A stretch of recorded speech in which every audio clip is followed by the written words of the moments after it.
Sorry. Hi, I'm the director for Common Knowledge Trust. We are a New Zealand registered NGO or not for profit or a charitable educational organization. I immigrated to New Zealand in the mid 90s and I brought all of the work that I had done in the United States from the 70s onwards, working with hundreds of families who developed what is now known as Birthing Better and what used to be known as the Pink Kit. I've known Gisette at the VBAC Project for a long time, and I asked her recently whether our trust, Common Knowledge, could do a series that she would post on her VBAC Project Education Facebook page, and she agreed to that. She's dedicated her life to giving you information about a vaginal birth after cesarean, whereas I've dedicated my life to representing mothers and fathers equally who developed skills that are now known as Birthing Better, which used to be known as the Pink Kit. And they also developed a concept that is much bigger than just the Birthing Better skills, and that is the concept that all expectant families should learn and use skills throughout their baby's birth. Now, what I want to do in this 15-part series is that we are going to break it up into segments, and you can read that in the description. So this part and the next two parts after this will fill you in with the history of how we got to where we are now, because that's really important. If you don't understand how we got here, then you will never be able to figure out how do we change it, because we are where we are because of things that happened in my lifetime. I saw them happen, I experienced them, I knew that they were going to probably lead to where we are, and I have now spent 50 years of my life trying to explain that to people.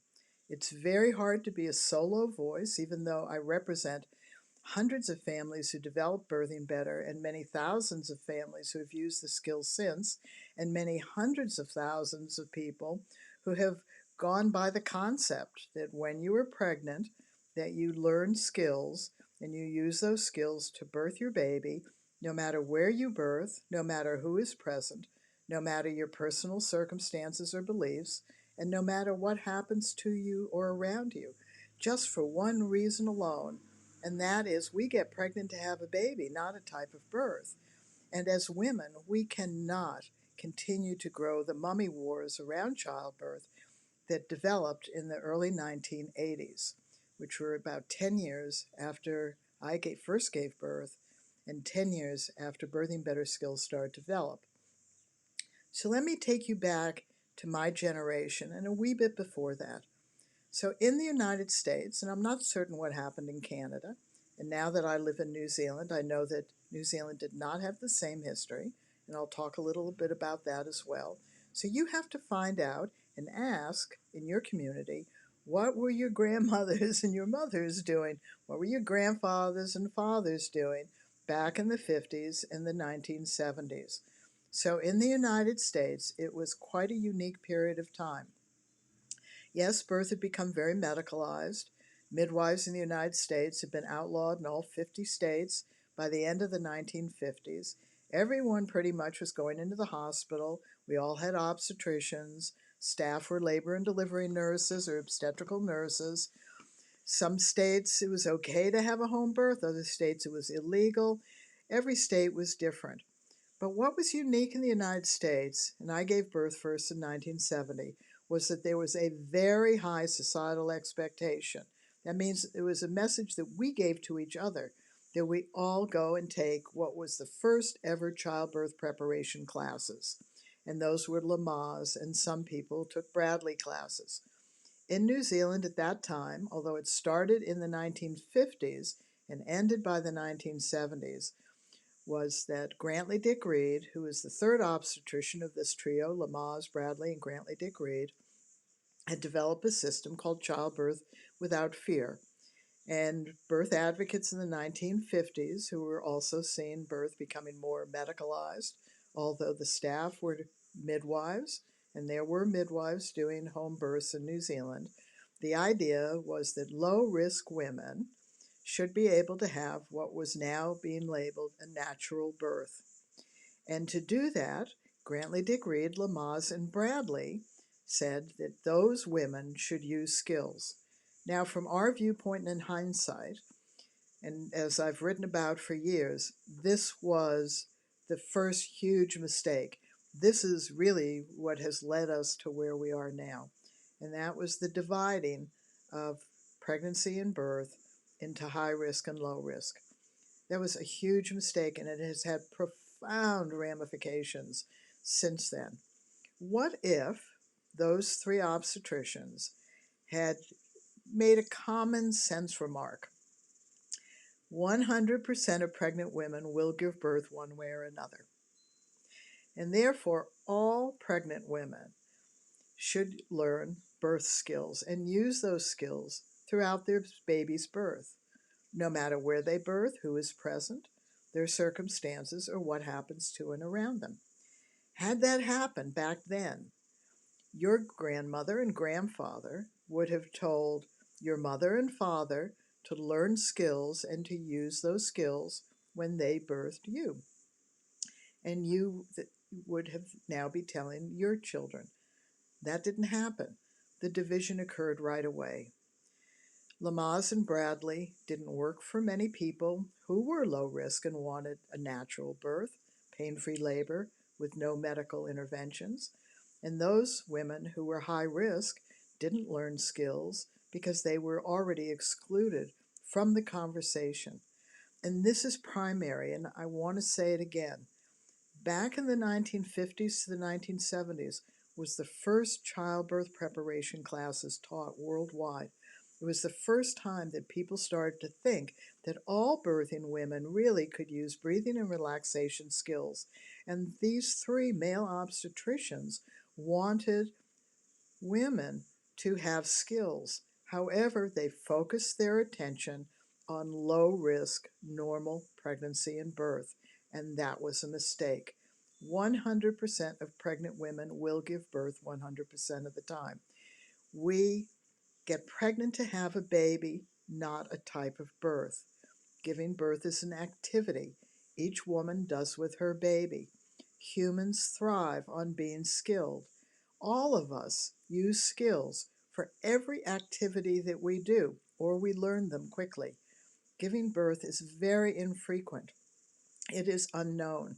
We can't practice it before we have it. However, once it unfolds, it becomes an activity that we are doing over time. And we, Birthing Better Families, who then developed the skills in the 1970s, stepped away from the message of Lamaze and Bradley and Grantley Dick Reed and claimed birth for all of us. So the fathers and mothers who equally developed the Birthing Better skills, previously known as the Pink Kit, developed skills so that we could use them in our baby's birth. So from the 1950s to the 70s, something quite remarkable happened in the United States, which I do not believe occurred in any other country. Lamaze especially was taught everywhere in the United States. Every hospital taught Lamaze classes. We expected that when we were pregnant, that is what we do to prepare for birth. We go to a Lamaze class. We learned skills. There were no choices. And we went home and we practiced those skills. And we used those skills as best we could. Now, in any system that is new, we have to assume that the beginning skills need to eventually be refined. And Lamaze breathing was absolutely unsustainable, and you couldn't adjust it. We couldn't continue to breathe like this. We just would feel horrible and end up breathing into a brown paper bag. Bradley tried the in the nose, out the mouth, which sounds good. However, that's a pattern of breathing that can sound like this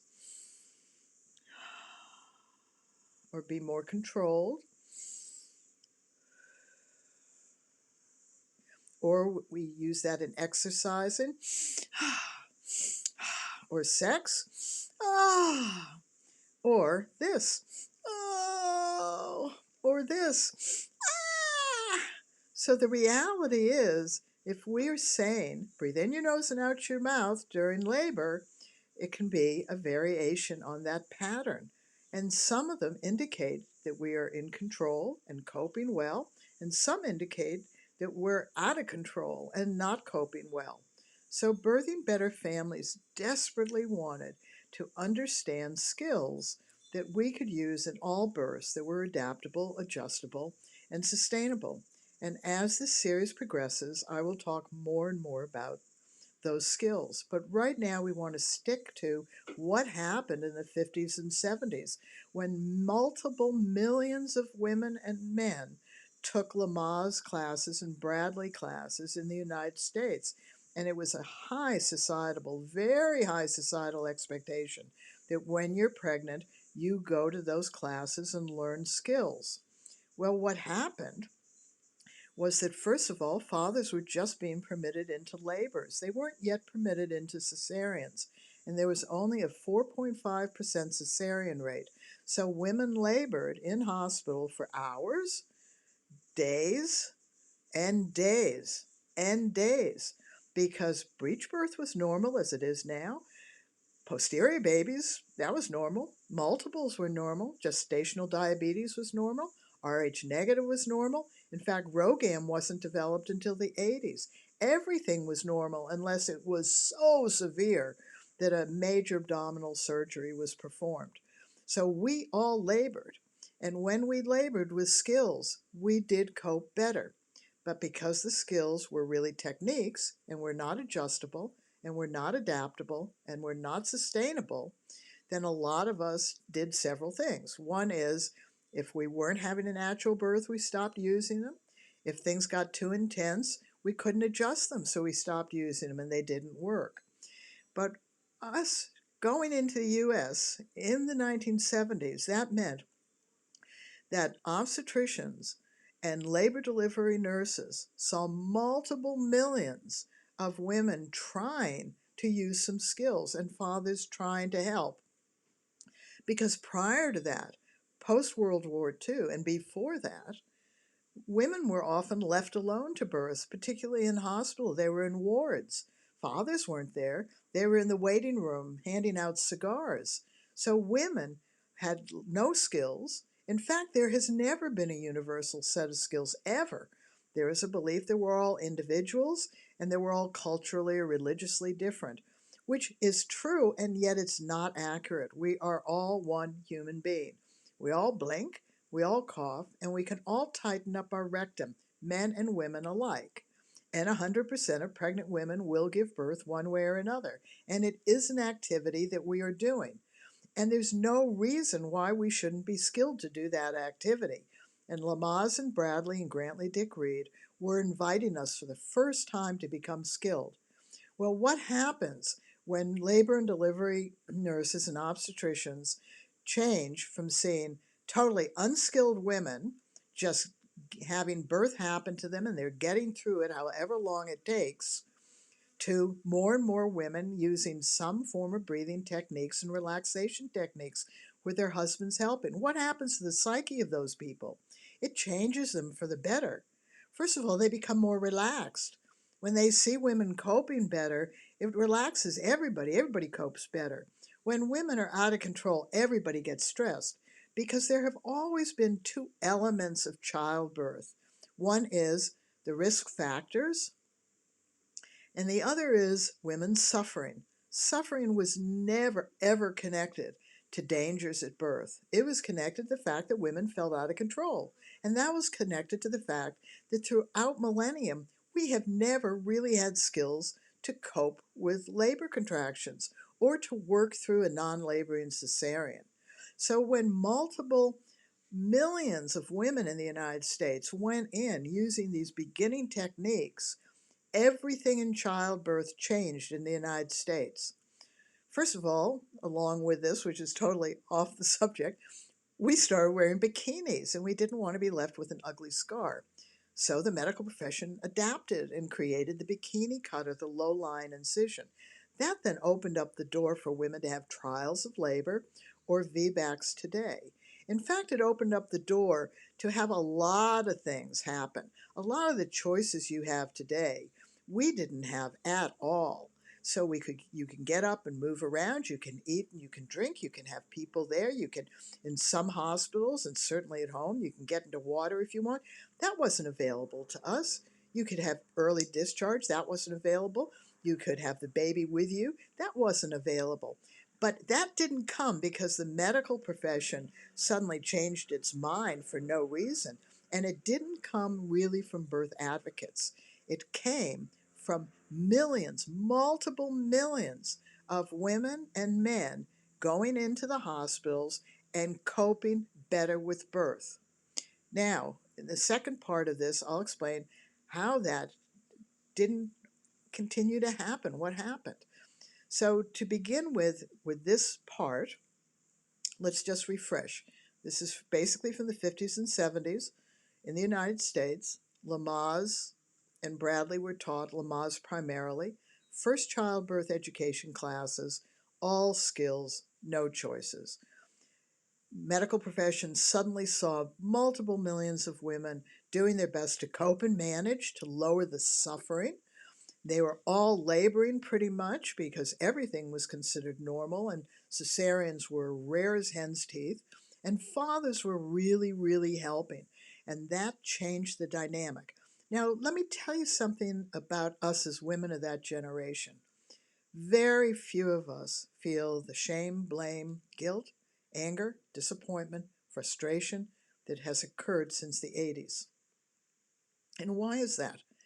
Because we use skills to birth our baby, as imperfect as they were, even though the message was that they were for low-risk normal women, and even though they didn't work well, we at least had some skills, and we coped better. There is almost no man of my generation who feels that the skills worked brilliantly or that they didn't work at all. They just think that everybody is being taught skills just as they were, and that's not accurate. So the first profound mistake that has led to the chaos of today was three lovely male obstetricians who saw that birth was becoming more medicalized, where we were having standards of care, the evidence-based practice of the day, the assessments, the monitoring procedures, and they wanted to see low-risk normal births move outside of that system. What Birthing Better Families wanted was for all births to be included in the message that we should become skilled to birth our babies. And those skills may not produce a particular type of birth. The goal of those skills that we developed and we evolved was that we would cope well and manage, deal with, work through, handle, stay on top of, and feel in control. And why do we know that worked? Well, for the first 10 years, from the 70s to the 80s, we developed only skills to deal with labor. Most of the Birthing Better families, 99.99%, were medically high risk. I have no medical training, and they were very religious, and I have no religious background. But we worked on what we share in common, which is our human body. We developed skills so that 100% of us could cope better with labor.